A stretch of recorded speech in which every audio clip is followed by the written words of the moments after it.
हम मौजूद है चरखी दादरी में और मनीषा सांगवान हमारे साथ कांग्रेस के प्रत्याशी थे। बड़ी अच्छी खासी फाइट भी रही, लेकिन थोड़े से अंतर से हार का सामना करना पड़ा। कई वजह रही हैं, कई मुद्दों पे बातचीत करेंगे इनके। अब दादरी का हाल क्या रहने वाला है, जो एजेंडा था, कितने आप क्या चाहती हैं, कोई फिक्स क्राइटेरिया होना चाहिए काम करवाने का, ये फिर 5 साल न्यू ही निकल जाएंगे हवा हवाई। इस चुनाव में हमने रिकॉर्ड बनाया। पहले कभी भी किसी को इतनी ज़्यादा वोट नहीं आई। आपके वोटर थे, हर गांव में जोश से लबालब थे और अच्छा खासा आपका माहौल चल रहा था। ऐसा क्या हुआ है इन मौके पे? दादरी की जनता ने कहीं भी कमी नहीं छोड़ी, पर धन बल, सत्ता बल सब कुछ उनके पास था। शराब और पैसे का तांडव रचा गया आखिर के 2 दिनों में। आप दादरी में उठा के देख लीजिए, ट्रक के ट्रक शराब से भरे हुए आए, एक भी ट्रक नहीं पकड़ा गया। हम अहम मुद्दे लेकर आए थे, शिक्षा का, रोजगार का, सीवरेज का, पानी का। आपने देखा होगा जो जीते हैं उन्होंने जीतते ही अहंकार भरी बात की। आम जनता के जो अहम मुद्दे थे उनके बारे में उन्होंने कुछ भी नहीं कहा, क्योंकि उनकी सोच वहां तक जाती ही नहीं थी। ईवीएम रानी का भी कुछ प्रभाव समझे? हमने चिट्ठी भी लिखी है और सबूत भी दिए हैं, कैसे कई ईवीएम्स में 99% बैटरी थी। एसडीएम साहब का जो रवैया था बिल्कुल ही एक तरफा रवैया था, कोई सुनवाई नहीं हो रही थी हमारी, और हमारे साइन भी नहीं करवाए गए। कई बार सुनने को मिलता है इस चुनाव से मनीषा जी टूट सी गई हैं, एक हरास हो चुकी हैं, ऐसा कुछ लग रहा है? आप अगर मैं टूट गई होती तो मैं इतने लोगों के साथ दिवाली मना रही होती क्या? मैं अकेली एक कमरे में बैठी होती। मैं आज भी जनता के बीच हूँ, बल्कि आप देखिए जो जीते हुए उम्मीदवार है वो कहाँ है, क्या वो जनता के बीच है? मनीषा सांगवान अगर विधायक बनती तो एक बड़ी सोच रखती। मेरे पास आए दिन लोग आते हैं, कहते हैं जी हमारे पास विधायक का फोन आया, वो कह रहे हैं अच्छा वोट नहीं दिया, अब तुम्हें देखेंगे, अब हमारी सरकार बन गई। ऐसा नहीं है। आप विधायक बनते हैं तो आप जनता के काम करवाने के लिए विधायक बनते हैं, ना कि अपनी खुंदक निकालने के लिए। एक बस्ती वार्ड नंबर 12 में मेरे पास कल महिलाएं आई, बोले जी हमारी गली में जिन घरों ने आपकी वोट दी थी वहाँ पानी नहीं आ रहा, और जहाँ से बीजेपी की वोट आई है वहाँ पानी आ रहा है। नमस्कार, स्वागत आपका हरियाणा न्यूज़ 24 पे। मैं हूं मुन्ना लांबा, मेरे सहयोगी हिमांशु लांबा के साथ। हम मौजूद आज चरखी दादरी में, हमारे साथ खास मेहमान। दिवाली के अवसर पर, आज दिवाली का त्यौहार है और यहाँ पे हम मौजूद है चरखी दादरी में और मनीषा सांगवान हमारे साथ कांग्रेस के प्रत्याशी थे। बड़ी अच्छी खासी फाइट भी रही, लेकिन थोड़े से अंतर से हार का सामना करना पड़ा। कई वजह रही हैं, लेकिन हम मौजूद इनके निवास स्थान पे। सुबह से ही लोगों का तांता लगा हुआ आने जाने वालों का, और यहाँ पे सबका मुंह मीठा करके मनीषा सांगवान आज खुशी मना रहे हैं दिवाली की, और कहते हैं कि हिम्मत नहीं हारे, लगातार हमारा प्रयास जारी रहेगा। तो कई मुद्दों पे बातचीत करेंगे इनके। अब दादरी का हाल क्या रहने वाला है, जो एजेंडा था, कितने आप क्या चाहती हैं, कोई फिक्स क्राइटेरिया होना चाहिए काम करवाने का, ये फिर 5 साल न्यू ही निकल जाएंगे हवा हवाई, ये भी जानने की कोशिश करेंगे इनसे। मनीषा जी आपका बहुत बहुत स्वागत है हरियाणा न्यूज़ 20। नमस्कार जी, दिवाली की बहुत बहुत शुभकामनाएं आपको।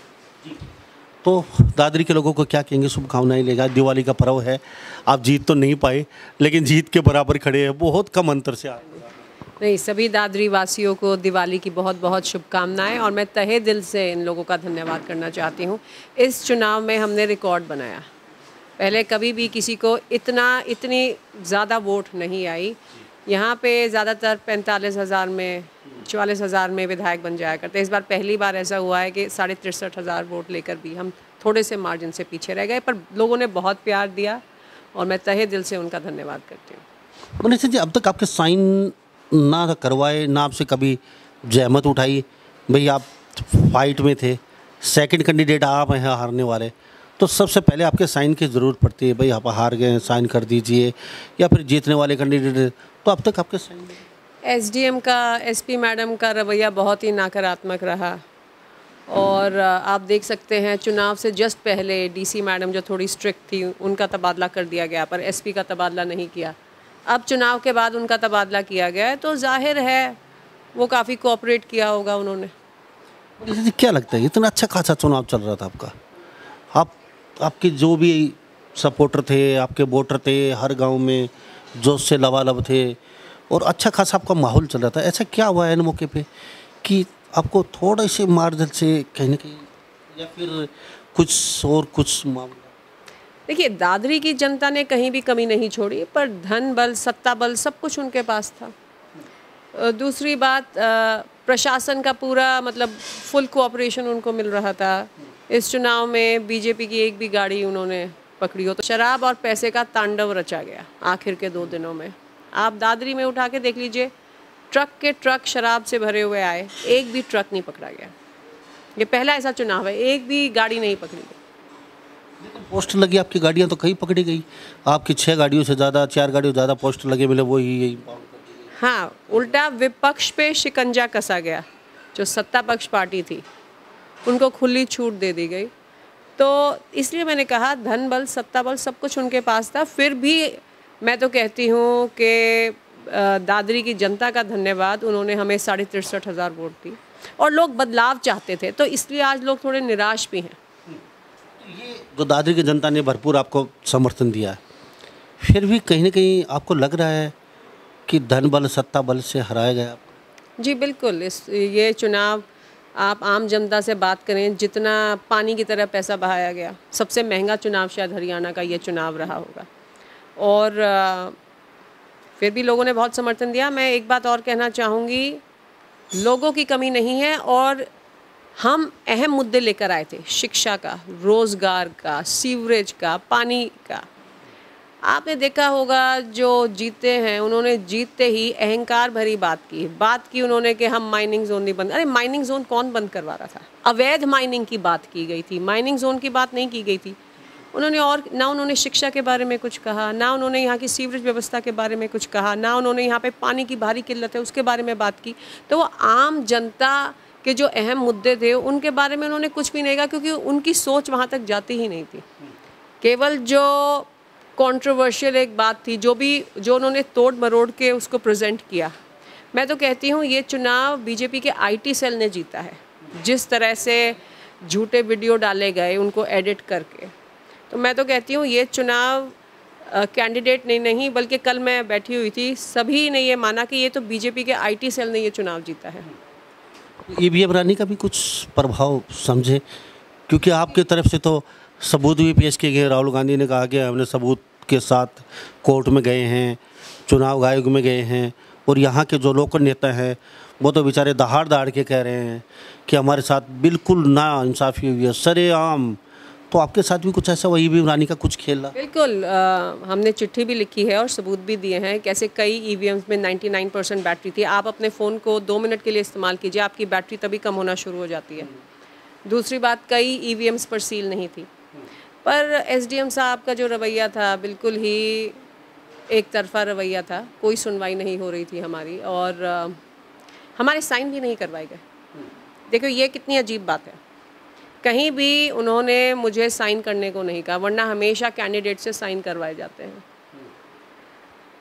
तो हर सारे नियम कानूनों को एक ताक पे रख के ये चुनाव जितवाया गया। और मैंने कहा कि जनता ने कोई कमी नहीं छोड़ी और जनता बदलाव चाहती थी, जनता डेवलपमेंट के मुद्दों पर चुनाव लड़ना चाहती थी। तो कहीं ना कहीं वो भी महसूस करिए कि उनके साथ धोखा हुआ है। क्या लगता है कुछ सुनवाई होगी आपकी? कांग्रेस के जितने भी लोग हैं सभी ने शिकायत भी दी है, ईवीएम को लेके मोर्चा सा खोल रखा है, तो क्या लगता है कुछ होगा? जी, देर है अंधेर नहीं, मुझे पूरा विश्वास है हमें न्याय मिलेगा।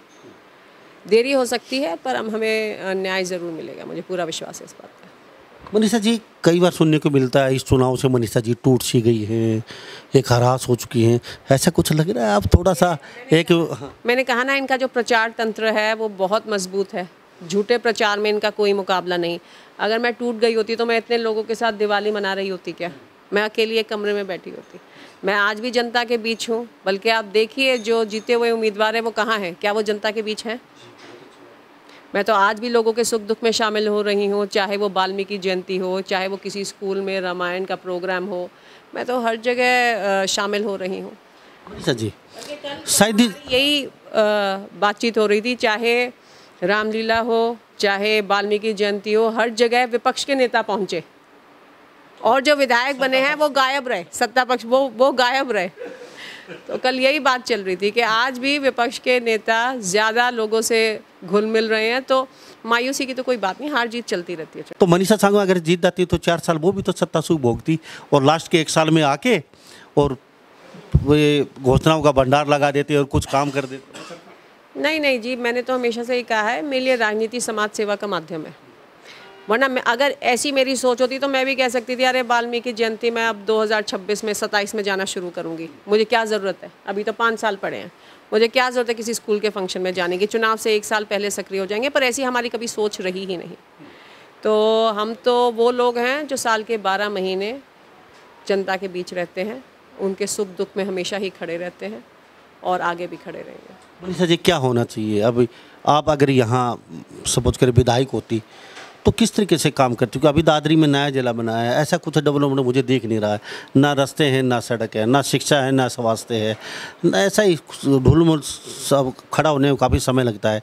तो अगर आपके विचार से क्या फिक्स होना चाहिए क्राइटेरिया, ये काम हम इतने दिन में पूरा कर देंगे और ये काम इतने दिन में पूरा, ये नहीं आज काम पूर्व करें और 6 साल बाद पूरा हो, तो कैसे क्या होगा? मनीषा सांगवान अगर विधायक बनती तो एक बड़ी सोच रखती। मेरे पास आए दिन लोग आते हैं, कहते हैं जी हमारे पास विधायक का फ़ोन आया, वो कह रहे हैं अच्छा वोट नहीं दिया, अब तुम्हें देखेंगे, अब हमारी सरकार बन गई। ऐसा नहीं है, जब आप विधायक बनते हैं आप सभी के विधायक बनते हैं, ना कि केवल उन लोगों के। बिना बड़ी सोच रख के आप बड़ा लीडर नहीं बन सकते। और जब आप विधायक बनते हैं तो आप जनता के काम करवाने के लिए विधायक बनते हैं, ना कि अपनी खुंदक निकालने के लिए। आप कामों की बात कर नहीं रहे, अरे उसने मेरी वोट नहीं दी उसकी बदली करवा दो, अरे उस फलाना व्यापारी ने मेरी वोट नहीं दी उस पर इनकम टैक्स का कुछ करवा दो, उसकी शिकायत करवा दो। खुंदक निकालने के लिए विधायक, नेगेटिव काम करने के लिए जनता ने आपको वोट नहीं दी। जनता ने आपको वोट दी है ताकि आप यहाँ पे पानी की व्यवस्था सुधार सकें, सीवरेज की व्यवस्था सुधार सकें, यहाँ पे जो एजुकेशन इंस्टीट्यूट्स की कमी है, किल्लत है, उसमें आप यहाँ पे एजुकेशन इंस्टीट्यूट्स ला सकें, इसलिए लोगों ने आपको विधायक चुना है। पर आई थिंक थोड़ी नेगेटिव सोच है यहाँ पे। मैं तो उनसे यही निवेदन करना चाहूँगी कि वो यहाँ पे डेवलपमेंट में फ़ोकस करें, और क्योंकि यहाँ पे सीवरेज की जो सीवरेज सिस्टम है वो ठप हो चुका है, पानी की किल्लत है, तो इन सब मुद्दों पर फोकस करें, ना कि लोगों को डराएं धमकाएं, जो कि किया जा रहा है। मनीषा जी धन्यवाद। दौरे किस्सा सुनाती हूँ। एक बस्ती वार्ड नंबर 12 में मेरे पास कल महिलाएं आईं, बोले जी हमारी गली में जिन घरों ने आपकी वोट दी थी वहाँ पानी नहीं आ रहा, और जहाँ से बीजेपी की वोट आई है वहाँ पानी आ रहा है। तो इस तरह से छोटी छोटी, हमें छोटी सोच नहीं रखनी है। अगर आपको बड़ा लीडर बनना है तो बड़ी सोच रखनी है। अब आप 2 लाख 8 हज़ार 10 हज़ार जितने भी यहाँ वोटर हैं उन सभी के विधायक हैं, ना कि सिर्फ वो लोग जिन्होंने आपकी वोट दी। आप सिर्फ 65,000 लोगों के विधायक नहीं हैं, पूरी दादरी के विधायक हैं। तो आपको बड़ी सोच रखनी चाहिए। तो मनीषा जी सुबह से तांता लगा हुआ है, मिठाई खिला रहे हैं आप, जोश से लबालब हैं, और दादरी का विकास किस तरीके से हो, तो लगातार अब प्रतिपक्ष और पक्ष यानी कि आप आवाज़ उठाते रहेंगे या फिर? जी बिल्कुल, आज भी जैसे मैंने कुछ मुद्दे उठाए और आगे भी मजबूती से दादरी की जनता की आवाज़ हम उठाते रहेंगे, और दादरी को एक बेहतरीन शहर बनाने के लिए हम प्रयास करते रहेंगे। Thank you. Thank you. तो हमारे साथ ये मनीषा सांगवान खास बातचीत में बनी हुई थी। इन्होंने कहा था विधायक जीतने के बाद सभी का विधायक होता है, चाहे वोट दीजिए या मत दीजिए, क्योंकि सबको एक समान रखना चाहिए। अगर बड़ा लीडर बनना है तो ये तो आने वाला समय बताएगा कितनी जल्दी विकास कार्य हो पाता है दादरी का, या फिर यही छोटी छोटी बातों पर छेटाकछी चलती रहेगी, किसने वोट दिए किसने नहीं दिए, तो आने वाला समय बताएगा। लेकिन मनीषा सांगवान जो उसके साथ लबालब हैं, इनके कार्यकर्ता, इनके सपोर्टर सुबह से तांता लगा हुआ है। मिठाई खाने वाले और खिलाने वालों का यहाँ पे लगातार लोग आ रहे हैं। फिलहाल मनीषा सांगवान सक्रिय हैं और बहुत जल्द ही धन्यवादी दौरा कर रही हैं, क्योंकि हारने के बाद हमने धन्यवादी दौरा आज तक कभी देखा नहीं है। पहले ऐसे जो विधायक नहीं बने, जो धन्यवादी दौरा बहुत ही जल्दी चरखी दादरी का करने वाली हैं। तो इन्हीं सब बातों के साथ मैं मुन्ना लांबा, मेरे सहयोगी हिमांशु लांबा के साथ हरियाणा न्यूज़ 24। नमस्कार, जय हिंद।